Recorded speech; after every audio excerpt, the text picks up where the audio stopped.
إن الحمد لله نحمده ونستعينه ونستغفره ونعوذ بالله من شرور أنفسنا ومن سيئات أعمالنا من يهده الله فلا مضل له ومن يضلله فلا هادي له أشهد أن لا إله إلا الله وحده لا شريك له وأشهد أن محمدا عبده ورسوله اللهم صل على محمد وعلى آله وأصحابه ومن تبعهم بإحسان إلى يوم الدين قال الله تعالى يا أيها الذين آمنوا اتقوا الله حق تقاته ولا تموتن إلا وأنتم مسلمون يا أيها الناس اتقوا ربكم الذي خلقكم من نفس واحدة وخلق منها زوجها وبث منهما رجالا كثيرا ونساء واتقوا الله الذي تساءلون به والأرحام إن الله كان عليكم رقيبا يا أيها الذين آمنوا اتقوا الله وقولوا قولا سديدا يصلح لكم أعمالكم ويغفر لكم ذنوبكم ومن يطع الله ورسوله فقد فاز فوزا عظيما أما بعد فإن أصدق الحديث كتاب الله وخير الهدي هدي محمد صلى الله عليه وسلم وشر الأمور محدثاتها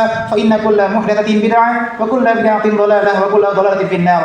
Masyaallah muslimin rahimakumullah, usikum wa nafsi bittaqwallah. Khatib wasiatkan kepada jemaah semuanya dan kepada khatib pribadi untuk bertakwa kepada Allah dengan sebenarnya takwa. Wala tamutunna illa wa antum muslimun. Dan janganlah kalian mati kecuali dalam keadaan muslim, dalam keadaan berserah diri kepada Allah Subhanahu wa taala. Masyaallah muslimin rahimakumullah, di dalam Al-Qur'an itu banyak sekali kisah-kisah yang dapat kita ambil pelajaran. Salah satunya adalah kisah Ashabul Jannah, yaitu pemilik kebun yang Allah Subhanahu wa taala ceritakan dalam surah Al-Qalam, surat yang ke-68, ayat yang ke-17 sampai ke-33. Kata Ibnu Katsir rahimahullah taala, Ashabul Jannah atau pemilik kebun itu adalah mereka penduduk asli Yaman.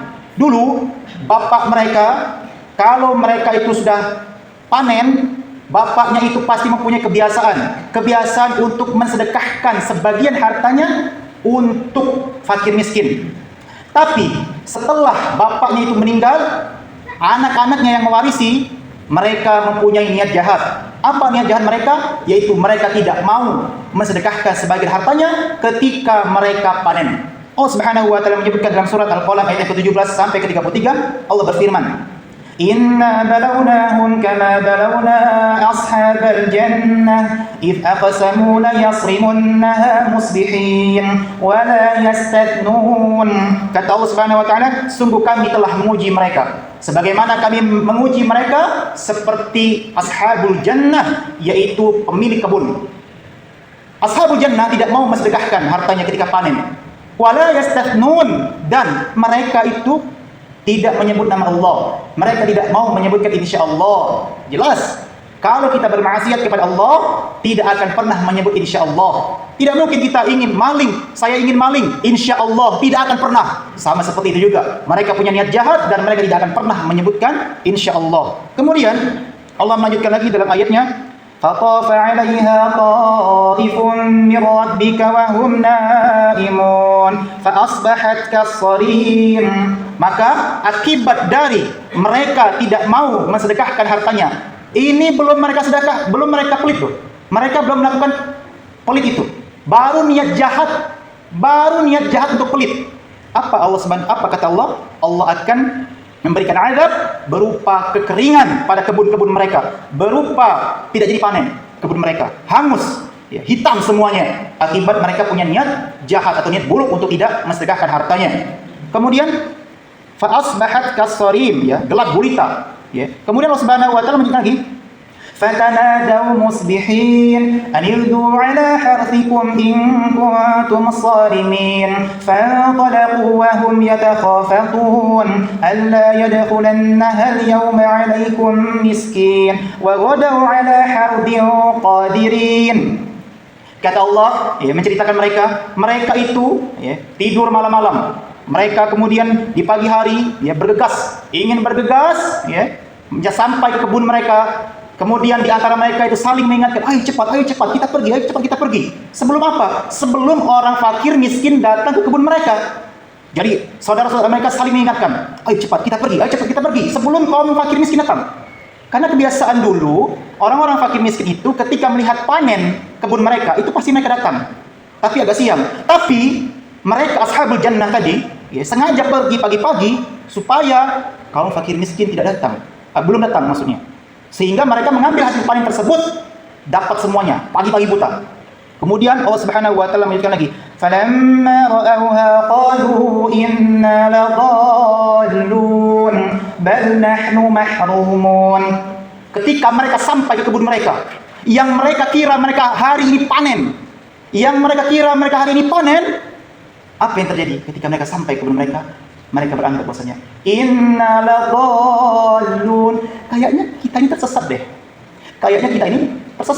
Tapi salah satu di antara mereka ada yang berkata, "Bal nahnu mahrumun." Tidak, kita tidak tersesat. Bahkan kita itu dihalangi rezeki kita oleh Allah Subhanahu wa taala. Bayangkan kaum muslimin, mereka itu baru punya niat jahat. Tapi Allah Subhanahu wa taala sudah mengazab mereka. Kemudian apa kata Allah Subhanahu wa taala saja? Qala awsatuhum alam aqul lakum laula tusabbihun. Ketika mereka sudah sadar kebun mereka itu hangus, kebun mereka layu, hitam semua, gelap gulita, tidak jadi panen, di antara mereka saling menyalahkan. Kemudian ada satu orang di antara mereka yang mengatakan, qala awsatuhum alam aqul lakum laula tusabbihun. Bukankah sudah aku katakan, kalau seandainya kita panen, maka sedekahkanlah harta kita itu. Satu orang bijak di antara mereka mengatakan, sudah kukatakan, kalau kita panen, sedekahkan sebagian harta kita kepada fakir miskin.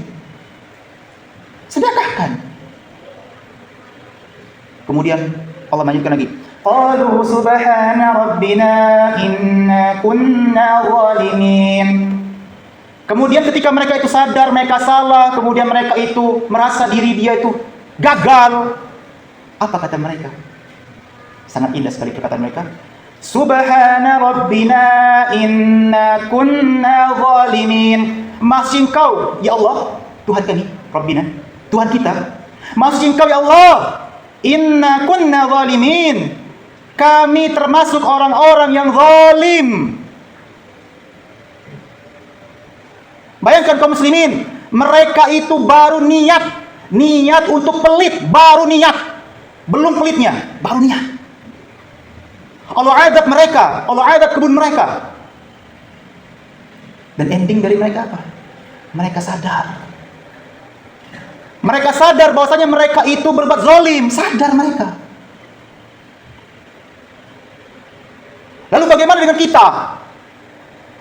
Karena kita tidak sadar, berbuat dosa semaunya, seenaknya, sholat 5 waktu tinggal, puasa Ramadan tinggal, ngadu ayam, menipu orang, pergi ke dukun, percaya ramalan, sogok menyogok, dan sebagainya.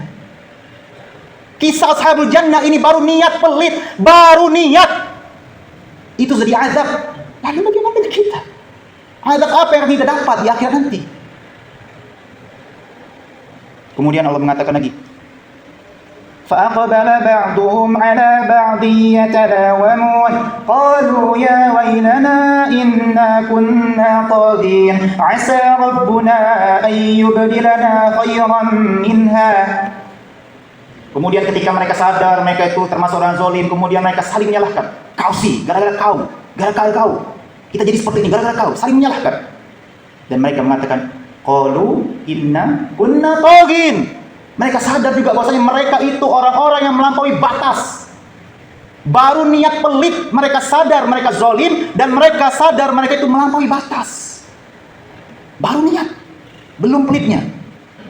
Dan endingnya adalah asa rabbuna ayyubdilana khairan minha inna ila rabbina raghibun.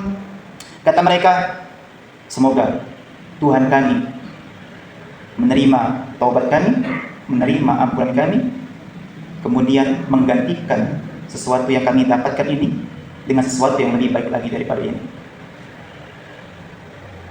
Luar biasa. Ending mereka tidak suuzon kepada Allah, tidak. Mereka dapat azab, dapat musibah, dan mereka sadar itu salah mereka. Mereka sadar, dan endingnya adalah mereka itu tidak menyalahkan Tuhan mereka, yaitu Allah. Tidak ada.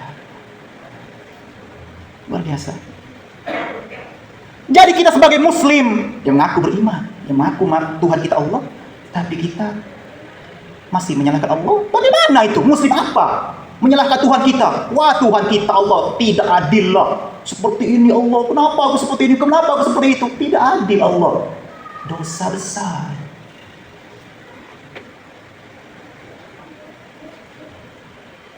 Gila, orang gila itu.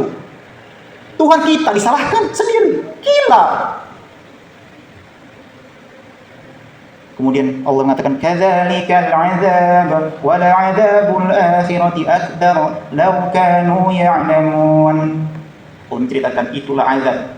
Wa la'adzabul akhirati akbar, dan azab Allah itu akbar, besar, lebih besar. Law kanu ya'lamun, kalau mereka mengetahui. Makanya dulu sahabat Nabi itu rela berdoa, ya Allah, kalau bisa aku diazab di dunia saja. Kenapa? Karena azab di akhirat itu lebih pedih. Mereka berdoa seperti itu, mereka berharap seperti itu, sahabat Nabi. Mereka takut azab di akhirat. Mereka takut daripada mending di dunia, kata mereka. Lau kanu ya'lamun, kalau mereka mengetahui. Itulah kaum muslimin, kisah dari ashabul jannah atau pemilik kebun. Aqulu qouli hadza wa astaghfiruh innahu huwal ghafurur rahim.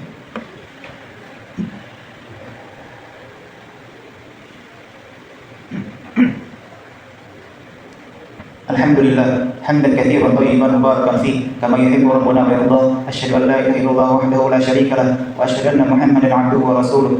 Allahumma shalli ala Muhammad wa ala ali Muhammad. Usikum wa nafsi bi taqwallah. Khatim wasiatkan kepada jemaah semuanya dan kepada kami pribadi untuk bertakwa kepada Allah dengan sebenarnya takwa. Wa la tamutunna illa wa antum muslimun. Dan janganlah kalian mati kecuali dalam keadaan muslim, dalam keadaan berserah diri kepada Allah Subhanahu wa taala.